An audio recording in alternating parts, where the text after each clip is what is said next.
You're not fighting because of the chores, the money, or not texting you back. The real reason that you're fighting is something much deeper. And once you realize it and see it, everything changes and the fighting stops. Have you ever fought over something so small, like your partner forgetting to take out the trash, but it turns into a full-blown argument? Here's what's crazy. Most people actually never figure out what's causing these fights. And because of that, they keep arguing over the same things for years without ever solving the real problem. Let me give you an example. Imagine this. It's a Saturday morning. You wake up feeling so good and relaxed. You walk into the kitchen expecting a fresh pot of coffee. But nope, your partner used the last bit of coffee grounds and did not even refill them. And you say, you couldn't bother to check before using all of the coffee? Your partner still groggy looks up and says, it's just coffee, what's the big deal? Now here's when things take a turn. Instead of letting go, you snap. It's not just coffee, you do this all the time, you don't even think ahead. Your partner suddenly is taken aback and fires back. Oh, I never think ahead? Really? Who canned your vacation last year? Who did that? Who reminded you of your mom's birthday? You're so ungrateful. And now you're bringing up vacations, other family members, like things going back to 20 years ago, and you're standing there raising your voices, and neither of you is going to remember why this fight was even started. Sound familiar? Here's the thing. The fight was never about the coffee. It was about something much deeper. And once you understand what's really happening, you'll stop having the same arguments over trivial things over and over again. Have you ever felt like you're fighting the same fight over and over again? If so, hit the like button so that others know that they're not alone in this. What if I told you couples don't actually fight about these surface level things? What they're actually fighting about is their unmet emotional needs in the relationship. If you're wondering which unmet emotional need is driving your fights, I've created a free relationship test to help you find out. It takes only 2 minutes to complete, and you'll get instant insights into your relationship dynamics. Click the link under the video to take this test. Now, the first emotional need that couples often fight about is lack of being a priority and feeling like you don't matter to your partner. With the coffee example I just gave you,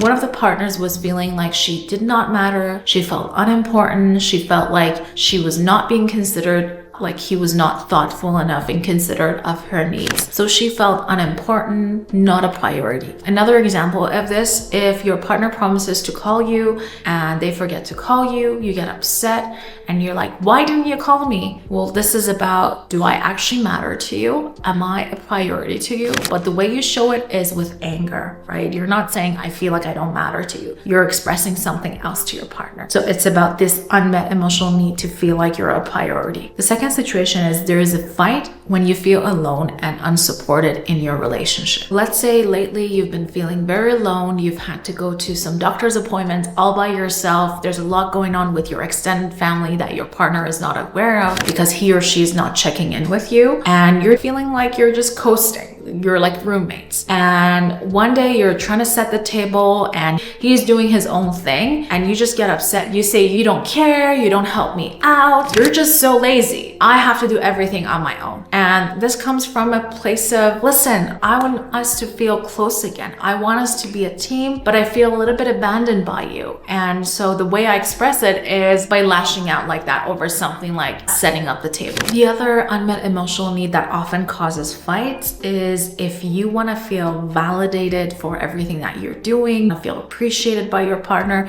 and you're not getting that need met, you can attack or criticize your partner. So let's say your partner is saying, in the previous example, she was just complaining that you're not helping her out with setting the table for dinner. In that case, if you are a partner who needs that emotional validation and appreciation, you start to feel like you're not good enough. Like when she says, you don't help me out, you're lazy, you're just a couch potato, she's criticizing you, and this makes you feel like you're not good enough. You feel criticized and you criticize back. It's like, you don't ever see everything that I do, you're always complaining, you're a complainer, nothing's ever good enough for you.